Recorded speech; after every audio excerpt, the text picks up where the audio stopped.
seeable locations. I love that. That sounds unapologetically bougie. Yeah, I'm very waspy.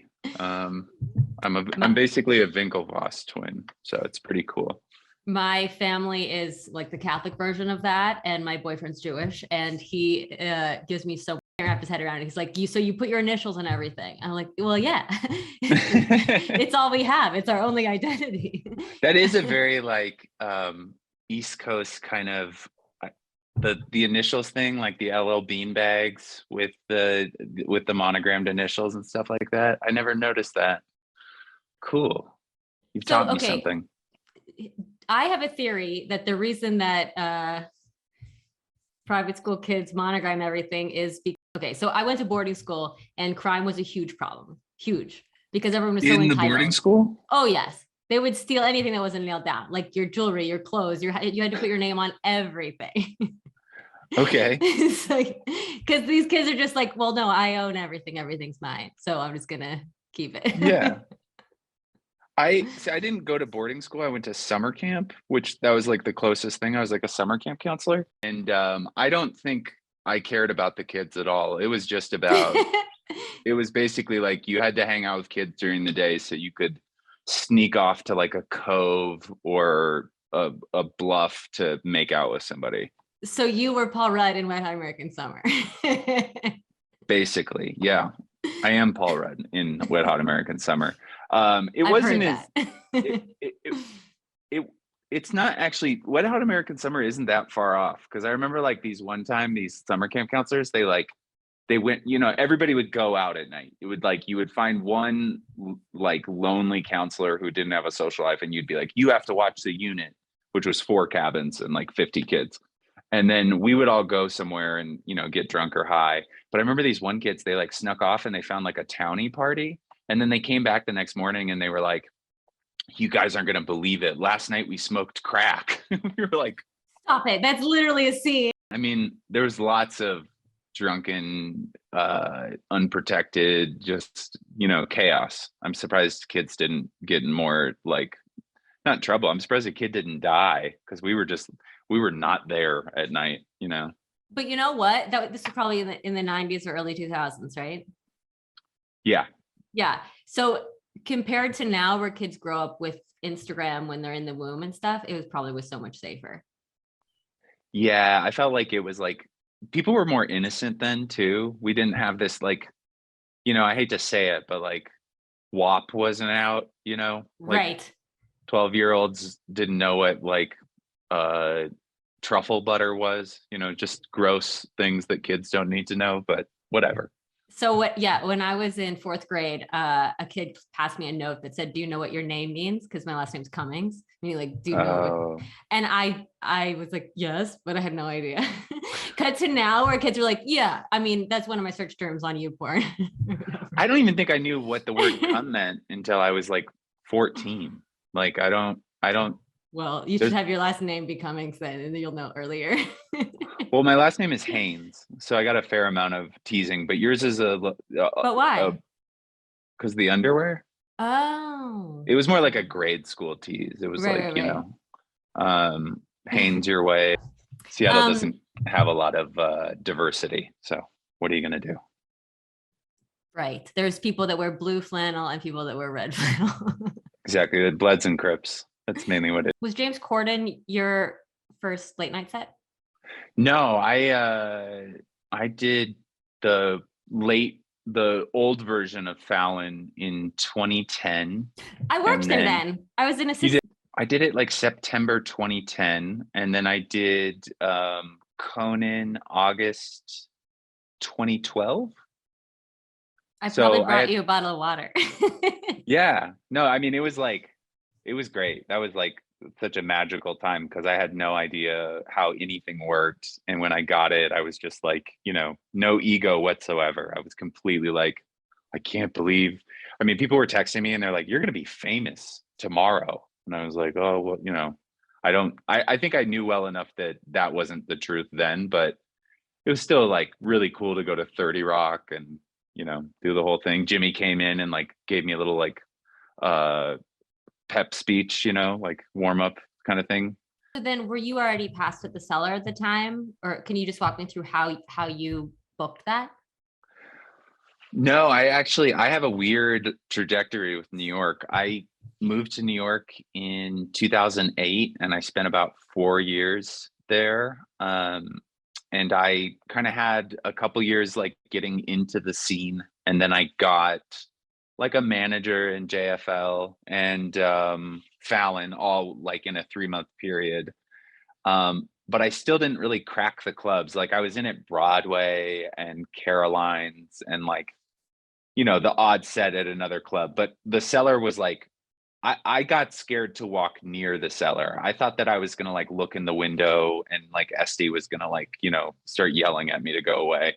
Yeah, Um, I literally crossed the street. I'm like, I don't deserve to. years and then I moved out to LA with my ex-wife. And about a year into LA, I got Conan, and then that led to like a writing job at Ridiculousness, which is like a video clip show that mainly like Trump voters and people with fetal alcohol syndrome watch. And then I I got I got a half hour, and then I got like a sitcom writing job, and then I got passed at the store, and so I was like a store comic in LA for like, I don't know, I want to say maybe I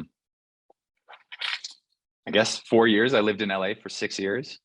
And then I kind of burnt out in LA and I came back. I burned out in LA too, but faster than that, more dramatically. Like I just had a half Mm. hour come out. I was like, I'm not going to do like I don't want to Right. prove myself. And it would, that's ego. There's some places you have to do that. Like even with all my credits now, if I go to London, the Comedy Store in London is like, you need to do the Gong Show. And I'm like, I'm not doing the Gong Show, which is like their open mic tryout show, but they like gong you if people don't like you. Like Mm. I will not set myself up to be gonged It on sounds like a vacation. Japanese game show. It sounds so brutal. I got up at like 1 a.m. and there was literally nobody in the room. And they were like, all right, you're up next. And I was like, but there's nobody here. Like it was an empty room. And he was like, yeah, you're up. And I was like, to nobody? And they were like, yeah. And so I went up and I was like, this is stupid. And I kind of made fun of it and it was awkward and horrible. And I didn't go back for like 2 years. And then I was working on that sitcom, and the sitcom next to our sitcom, that like the offices were like shared a floor, and Brent Morin and Chris D'Elia and Ron Funches and all these people were on that show. It was called Undateables. And they Yeah, brought me down. I And remember that. yeah, and so they brought me down, and I just got like the intro to Tommy, the old booker, who was like the guy that would like, hey man, you got really good pace up there, man. You got good energy up there.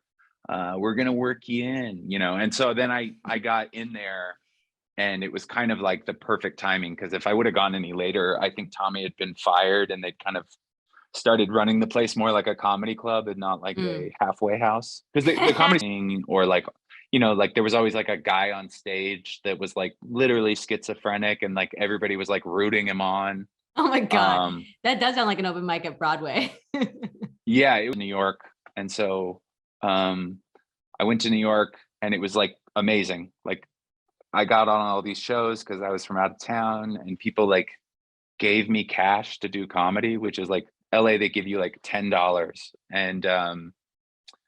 And then like all these clubs were like, do you want to start like sending avails? And I was staying with Mike Racine. I was staying on Mike Racine's couch, and he had this Oh, room. I know him. Yeah. And he had this like room that they were like kind of treating like a office/storage. And I was like, hey, can I rent this room? And he was like, yeah. And then I called the moving company that I used to work for, and I asked them if I could pick up shifts. And then I just moved back to New York like the next week. That's awesome. So yeah, and then like maybe 6 months later, I got a job at Bleacher Report, and I had that job for like 6 months. And in that time, I got passed at the Cellar. So it was great. Did you find that in LA, people want to hear stories, and it's a lot of actors that add comic to their resume to get more exposure, versus New York, where people want to hear jokes? Yes, but like it's weird. It's like at the store, especially, I mean, there's fantastic joke writers and amazing comics there, but there's also a lot of like, this person is a famous entity. You know what I mean? Like they're on sitcoms like David Spade or somebody like that. And they don't really, I mean, David Spade has great jokes, but there's like other people who just go down and they're just charismatic, funny people. Like And they Steve-O. just, yeah, but even like I don't think Chris D'Elia really like, and I know Chris D'Elia is like canceled. I guess he's a sicko, but he was like somebody that could just get up and just like talk and kind of tell jokes, but they just were like, people were so excited to just see him because he was big. And it was the same for like Rogan had jokes, but people were just excited to see fame. There was like something about being kind of a darker comic, and I always found myself like running up against like a bunch of groans and like pissing people off a little bit because maybe I made fun of like some, like sacred calf that they, Right. you know. That's probably why you and Rosebud are so perfect together. Yeah, I mean, we definitely don't offend each other. That's for sure. Although she doesn't recycle, it pisses me off. Right? You guys got married in the height of the pandemic. Yeah, we're both alcoholics, and this is Rosebud's joke that I'm stealing, but it's the only people that get married faster than lesbians are alcoholics. And like we started talking about, I think we started talking about marriage like 2 months in, maybe. But I'm no spring chicken. I'm 40, so I had to lock it down. Gotta lock it in. Yeah. Well, she actually also said, she said, I want you to know that if you're not interested in getting married, I want to date other people. Like this, I'm not going to be exclusive with you if you're not interested in getting married. That's legit. I mean, especially in New York when there's so many people and everyone's in constant motion like sharks. It's you got to lock it down. Do you think it helps that you guys are both comedians? You understand the lifestyle and the traveling? Oh, 100%. I mean, it's rough. Like right now, Rosie's on SNL and I'm on the road, which means I'm going to see her for like a total of like 5 days this month. And that's definitely like hard, but dated people in the past that were like not comics. They were either actors or maybe they had a normal job. But I remember one time on like Valentine's Day being like, all right, I'm gonna go do a set. And it was like after we'd had dinner and done all the sweet stuff, and they were like, what? And I was like, yeah, I got a set tonight. And that relationship was over in that instance. They were like, not a chance that I'm gonna subject myself to this lifestyle. Well, I mean, it weeds it out. I kind of had the opposite experience where the relationship I'm in now is first time in a long time I've dated. He's a doctor. He's nothing to do with entertainment at all. Oh, wow. And I'm like, you mean you're like auditioning to play a doctor? He's like, no, I'm an actual doctor. I take care of people dying of COVID. We all have like, like shelter dog expectations of dating. We're like, you're not going to hit me? Oh, wow. Exactly. We'll say this, and I mean this as a compliment. You do kind of have like tennis wife energy. Like I could definitely is a wonderful compliment, and yeah, that is the I could totally see you at the country club. Kind of like day drunk, but like sporty. Sporty day drunk. Definitely like some like Bulgari like impractical tennis bracelets. Right. Yeah. Always tan, impossibly tan. Impossibly tan. Where I just have like blood sugar related fantasies. Like last night, I think I slept like 3 hours and then I had to catch like a 7 a.m. flight, but I had to go through customs with a dog and stuff. And I like it can be like a lack of sleep or like I haven't eaten. And all of a sudden I'm like thinking about like, I'm going to move to Crested Butte. I'm going to work for the mountain. I'm like, I have the whole thing worked out. And then I'm like, wait a second. I live in New York. I'm a comedian. I have a wife. She's probably not going to be into that. So. Yeah. When I go to Florida this weekend, I'm sure I'm going to be like, oh, I think I should live in Miami now. And then I'll be like, but actually I do have a mortgage in New York. So I'm 100% like right now, like fantasize. I'm in Salt Lake City right now, and Salt Lake City is like secretly very cool. And I'm like totally had like that's what it was alluding to. It's like I've gotten like 3 hours of sleep and all of a sudden I'm like at a coffee shop and it's like 65 degrees here. And I was like, I'm going to move to Salt Lake City, you know? I think it's a tax haven, so there's a possibility. There's actually a Goldman Sachs here. So I could probably somehow like finagle You look a like you work at finance Goldman job. Sachs, so Yeah, I have like you're big halfway there. like corporate vest with the logo here kind of energy. I just got to stop wearing streetwear. So I have to say, I thought of you the other night because I watched Robocop for the first time. I don't know if you've gotten this before. You look exactly like Robocop. I know. I have gotten him. There's a few that I always get. I get him. I get Dennis from It's Always Sunny. I get Oh, Tony, whatever his name. He plays the president in Scandal. And there was a brief moment where I got Matthew McConaughey. I don't think I look like Matthew McConaughey, but there's like in True Detective season 1, he's like sallower, and his hair was done in the way that made it kind of look like me. He had a good scowl. I have a scowl that I when kind of he's wear. a godless alcoholic, it makes you like say Exactly. that was me. The greatest character he ever played. The guy who plays RoboCop is actually, I think he passed away, but he never was a full-time actor. He was a Historian. college professor. He was like a college professor of like ancient weaponry or something like that. You've heard Yeah, this story? I heard that and I thought that was awesome. And I would totally watch his history show. Apparently, he has a history show about ancient Rome or something. Oh my God, I want to watch. He's still alive. I don't know about that, but I do know that he got a PhD in history. Good for He at you. least had a history show. Yeah. Okay. Do you cool. think he was researching if RoboCop could really happen? I bet he was like definitely telling people like the legitimacy of certain things on set. He was like, nobody would carry a gun like that. That's ridiculous. But you can't be a historian about the future. He got paid twice. He got paid his SAG minimum, and then he also was a consultant on the weapons. So, fun fact, the bad guy, like the main bad guy in it, is the dad from That 70s Show. Yes, I had never seen him in another role, and I was like, oh, he is a mean dad. Anything else? Like when you're writing for animation, do you start with a joke and write to that, or do you start with this is like very LA, but like the world? Well, that was like a unique experience because that was for Bleacher Report, and they actually stole the show from me, which is very weird to talk about because they fired me but kept making the show that I developed and came to them with. But that's okay. I just wanted to get a little shade out there just so people know they're not good people. But so what you do is like, I think it's very similar to most TV writing, but you can do so much more with the animation. So you can like, you write the show, you write the jokes. It's obviously much more fast paced, like comedy.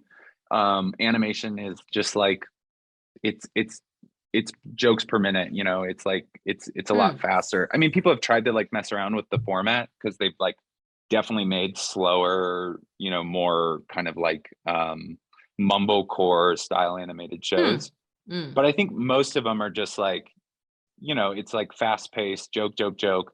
But what you can do after that is that you write the script and then you do the animatic, which is like where you kind of design what each scene is going to look like before they go and animate it fully. And when you're doing that, you can actually be like, oh, let's like add like a little Easter egg here, or like let's make like the bird after he says his line, like do like a fly into a fan or something, whatever. It's like there's so much more room to just like come back and add these like funny moments with which you don't have with acting because you have to like, you know, you have to like go film it. And I'm sure that there's like that, you know, there's like writers on set for most shows, especially like a multicam. You're like every joke has to hit, but it's just like you can play so much more because there's not a production like animation is expensive, although almost all animation is like pushed into these like animation houses where they just like like a lot of animation is like actually made in like the Ukraine where they like just I didn't know that. Yeah, Wow. it's like a lot of Eastern Europe. Like if it's not like a SAG show or like a whatever the animators guild is, but like they'll source that. Like, So many NYU kids that would love to do that. So, okay, so how closely do you work with the animators as the writer? Okay. what's your dog's name? Griffin. I met him once. He's very cute. Oh, yeah. Um, but yeah, I mean, it's like I from my experience, because it was like a very small crew that made that show.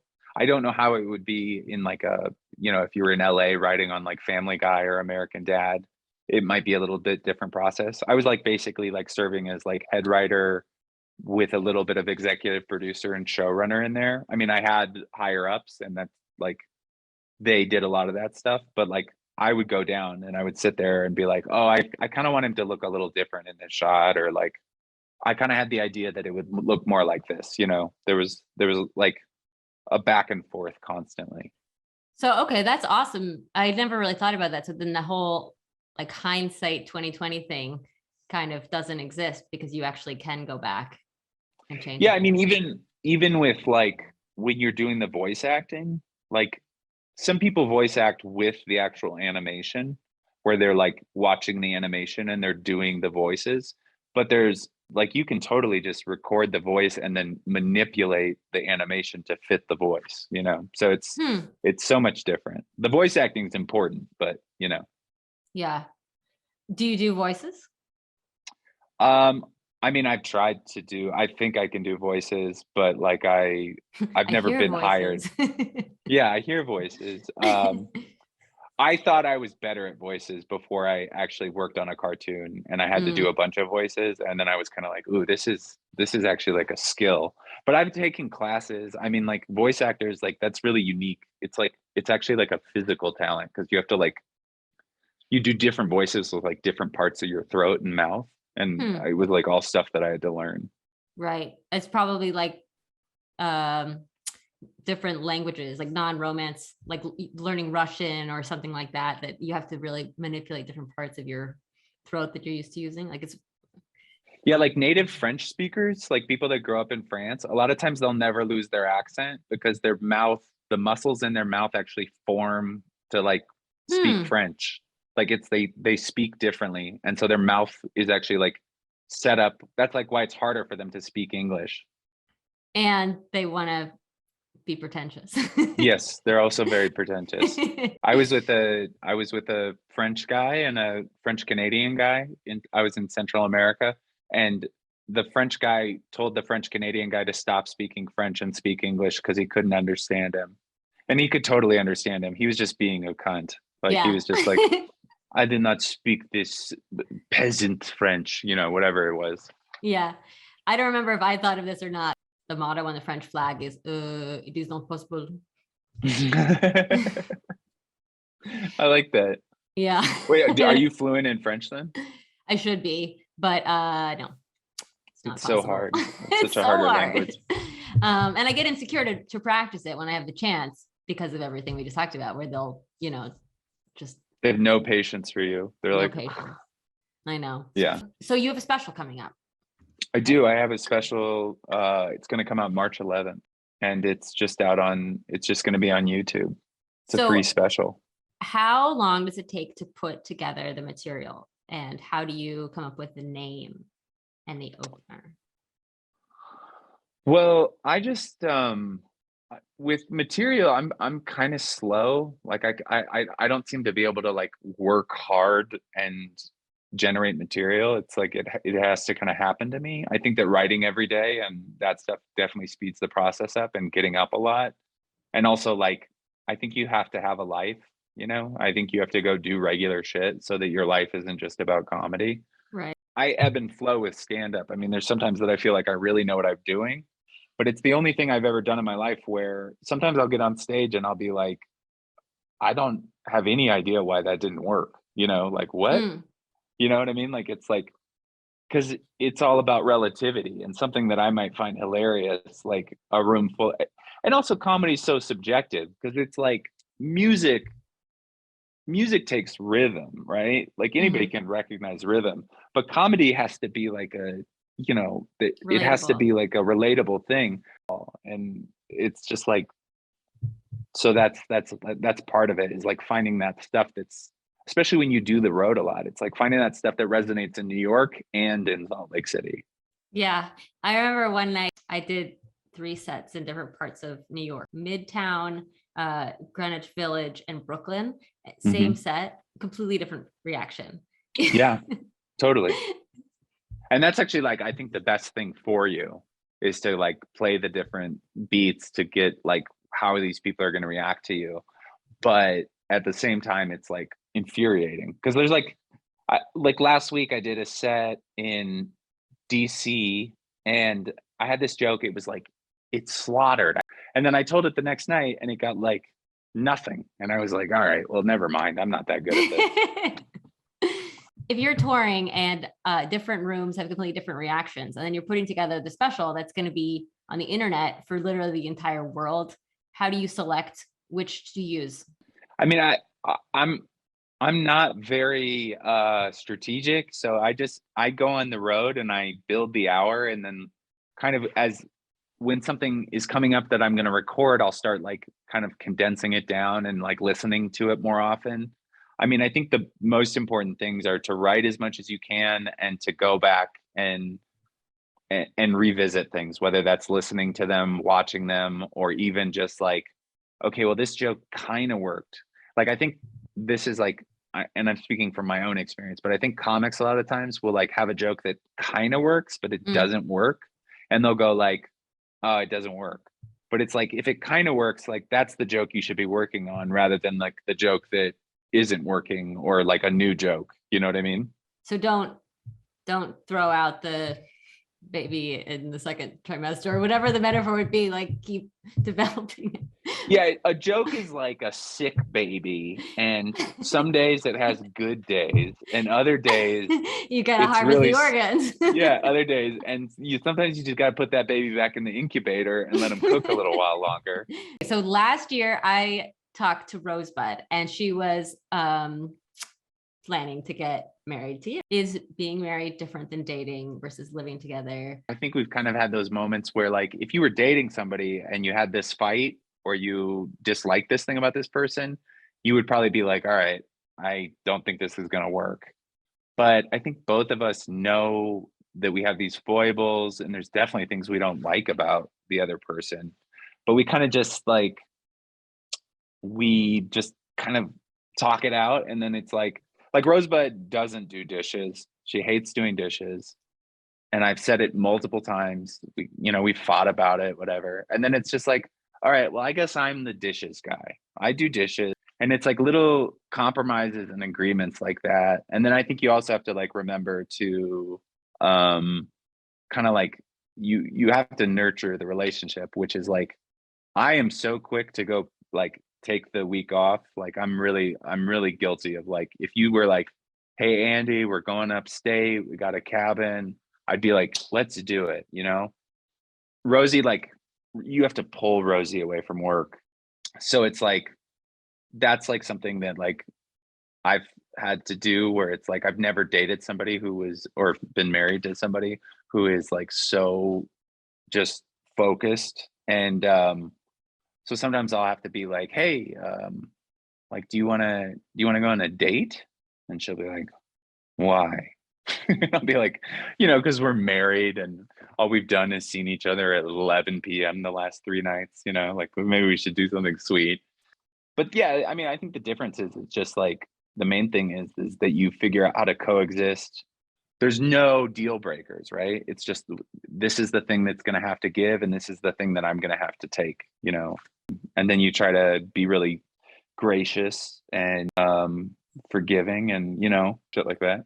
I mean, I'm so impressed with her. I mean, her ability to just like adapt and work is it's a skill that I've never had. She's really really good at figuring out a new job, a new role, whatever it is. I mean, she's had such an amazing year, but she works her ass off. She'll run herself ragged. And I actually haven't seen her since she started. So I mean, I I'm don't know if sure. I ever will again, I'm sure she'll do really well there because I mean that's a really high pressure environment. That's exactly the kind of personality type that thrives there. I'm trying to just become a stay-at-home dad. That's my goal. Tennis wife energy. Yeah, exactly. I'll take tennis wife energy.